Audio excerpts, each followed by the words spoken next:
Hi my dear future doctors, എല്ലാവർക്കും ആദ്യം തന്നെ all the very best for your exam. Do well. Okay, നമ്മൾ ഇത്രയും കാലം പഠിച്ചൊക്കെ ഉഷാറായിട്ട് തെളിയിക്കാനുള്ള കാണിച്ചു കൊടുക്കാനുള്ള ഒരു സമയമാണ് കമ്മിങ് സൺഡേ അല്ലേ, ജൂലൈ 17 അല്ലേ, വരുന്ന ഞായറാഴ്ച. അപ്പോൾ വരുന്ന ഞായറാഴ്ച എക്സാം എഴുതാൻ പോകുന്ന എല്ലാ മക്കളും ശ്രദ്ധിക്കേണ്ട ഒരു കാര്യമുണ്ട്, ഡ്രസ് കോഡ്. അപ്പോൾ അതിനെ പറ്റിയിട്ടാണ് ഈ വീഡിയോയിൽ ഞാൻ പറയാൻ വന്നിട്ടുള്ളത്. ഓക്കെ, അപ്പോൾ എനിക്ക് പേഴ്സണലായിട്ടും ഡോപ്പിൽ കുറേ ആൾക്കാർ ചോദിക്കുന്ന ഒരു കാര്യമാണ്, ഡ്രസ് കോഡിനെ പറ്റിയിട്ട് പറയുമോ, ഡ്രസ് കോഡ് എന്താ ചെയ്യുക, എന്താ സംഭവം എന്നൊക്കെ. എടാ വലിയ സംഭവമായിട്ടൊന്നും നിങ്ങൾ കാണണ്ട. ഓക്കെ, അപ്പം നീറ്റിൻ്റെ ആൾക്കാർക്ക് ഇത്ര മാത്രമേ ഉദ്ദേശമുള്ളൂ. ഒന്ന്, യാതൊരു കാരണവശാലും ഒരു തരത്തിലുള്ള മാൽ പ്രാക്ടീസസും എക്സാമിൻ്റെ സമയത്ത് നടക്കരുത്. ഓക്കെ, രണ്ടാമത്തേത്, കുറേ ആൾക്കാരുണ്ടാവില്ല ഓരോ സെൻറ്ററിൽ.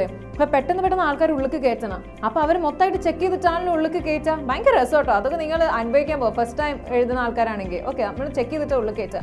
ഓക്കെ, അപ്പോൾ അത് പെട്ടെന്ന് ആക്കണമല്ലേ, അപ്പോൾ അവർക്കും പെട്ടെന്ന് ഈസി ആവുന്ന ഒരു സംഭവമാണ്. അപ്പോൾ അത് പെട്ടെന്ന് ആക്കി കൊടുക്കുക, നമ്മളും അത്തരത്തിലൊന്ന് സഹകരിക്കുക, അത്രയേ ഉള്ളൂ. ഓക്കെ, നമുക്ക് ഏറ്റവും കംഫർട്ടബിൾ ആയിട്ടുള്ള ഡ്രസ്സ് തിരഞ്ഞെടുക്കുക എന്നുള്ളതാണ് ഏറ്റവും ഇമ്പോർട്ടൻ്റ് ആയിട്ടുള്ള കാര്യം. എന്ന് വെച്ച് കുറേ പുള്ളിയും കുത്ത്, കുറേ പ്രിൻറ്റ്സ്, കുറേ റൈറ്റിങ്സ്, ഇതേപോലെ ഇജാതി ഡ്രസ്സുകൾ അങ്ങനത്തെ ഒന്നും ഇട്ടിട്ട് ആരും പോകരുത് കേട്ടോ. ലൈറ്റ് കളർ ക്ലോത്ത്സ് ഇടാനായിട്ട് എപ്പോഴും ശ്രദ്ധിക്കുക. ഓക്കെ, നമുക്ക് കാണുമ്പോൾ തന്നെ ഒരു പ്ലസൻറ്റ് ഫീലിംഗ് ആയിരിക്കും അല്ലേ, light colours. Okay, yeah, and half sleeve ഇടാൻ നോക്കാം. അപ്പോൾ എന്താ എന്നോട് ചോദിക്കുക, എന്താ ഫുൾ സ്ലീവ് ഇട്ടാ? എടാ, ഫുൾ സ്ലീവ് ഇട്ടാൽ ഇത് കണ്ടോ നിങ്ങൾ ഇങ്ങനെയൊക്കെ മടക്കി വെച്ചിട്ട് അതിൻ്റെ ഉള്ളിൽ സാധനങ്ങളൊക്കെ വെച്ചിട്ട് നമുക്ക് കോപ്പി അടിച്ചിടും. അപ്പോൾ മാൽ പ്രാക്ടീസസ് യാതൊരു കാരണവശാലും നമ്മളായിട്ടും ഒരു സന്ദർഭം ഉണ്ടാക്കി കൊടുക്കുക. അവർക്ക് ഒരു ഡൗട്ട് തോന്നരുത് നമ്മളെ കാണുമ്പോൾ, പിന്നെ അവരെന്നെ നമ്മൾ നോക്കുന്ന കുറ്റവാളിനെ പോലെ ആയിരിക്കും. അപ്പോൾ അങ്ങനെ ആരെങ്കിലും നമ്മൾ നോക്കിയാൽ നമുക്ക് ഉഷാറായിട്ട് എക്സാം എഴുതാൻ പറ്റുമോ? അപ്പോൾ നമുക്കൊരു ഇതുണ്ടാവില്ല അല്ലേ. സോ ഹാഫ് സ്ലീവ് ഇടാനായിട്ട് ശ്രദ്ധിക്കുക. ഓക്കെ, പിന്നെ ലൈറ്റ് കളർ ക്ലോത്ത്സ് ഇടാനായിട്ട് ശ്രദ്ധിക്കുക. പാൻസിലും ഡ്രസ്സിലൊന്നും കുറേ പോക്കറ്റ്സും കാര്യങ്ങളൊന്നും ഉണ്ടാവരുത് കേട്ടോ. പിന്നെ ചെരുപ്പിനെ പറ്റിയിട്ട് പറയാം. പിന്നെ ചങ്ങല, അങ്ങനത്തെ കുറേ സംഭവങ്ങൾ, ചെയിനും കാര്യങ്ങളൊക്കെ ഉള്ളത്, അങ്ങനത്തെ ഡ്രസ്സുകളൊന്നും ഇടാണ്ടിരിക്കാനായിട്ട് ശ്രദ്ധിക്കുക. ഓക്കെ, എക്സാം എഴുതാൻ പോവല്ലേ, ഇത്രയും സിമ്പിളായിട്ട് ഏറ്റവും കംഫർട്ടബിൾ ആയിട്ടുള്ള ഡ്രസ്സ് മാത്രം നിങ്ങൾ പ്രിഫർ ചെയ്യുക. ഓൾറൈറ്റ്, പിന്നെ ഷൂവും കാര്യങ്ങളൊന്നും ഇട്ട് പോകരുത് കേട്ടോ.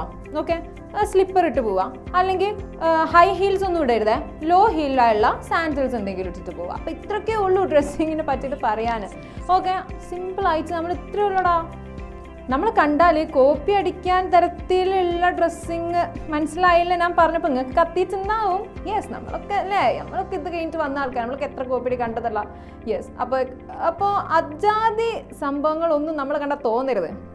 ഓക്കെ, മനസ്സിലായോ? അപ്പോൾ അത്രയും കംഫർട്ടബിൾ ആയിട്ടുള്ള ഡ്രസ്സ് നിങ്ങൾ ചൂസ് ചെയ്യാം.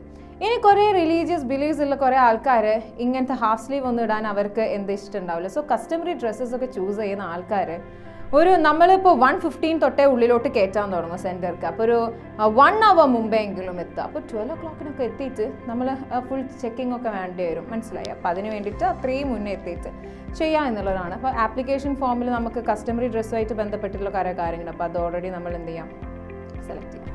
അത്രേ ഉള്ളൂ. അപ്പോൾ പേടിക്കാനൊന്നുമില്ല കേട്ടോ, മനസ്സിലായില്ലേ? എന്ന് വെച്ചാൽ നമ്മൾ എന്ത് ഇടരുത് എന്നല്ല, എന്ത് ഇടണം എന്നാണ് നിങ്ങൾ ശ്രദ്ധിക്കേണ്ടത്. അപ്പോൾ ഈ സമയത്ത് കുറേ ആൾക്കാർ പറയും അങ്ങനത്തെ ഒരു ഇത്, ഇങ്ങനത്തെ ഒരു ഇതാണ് അത്രയൊന്നുമില്ല. നമുക്ക് ഏറ്റവും കംഫർട്ടബിൾ ആയിട്ടുള്ള കാര്യം, കാണുമ്പോൾ കോപ്പി അടിക്കാനുള്ള യാതൊരു തരത്തിലുള്ള ഒരു സാധനവും നമ്മുടെ ഡ്രസ്സുമ്പോൾ വേണ്ട, പോക്കറ്റ്സും കാര്യങ്ങളൊന്നും വേണ്ട കൂടുതൽ, മനസ്സിലായില്ലേ?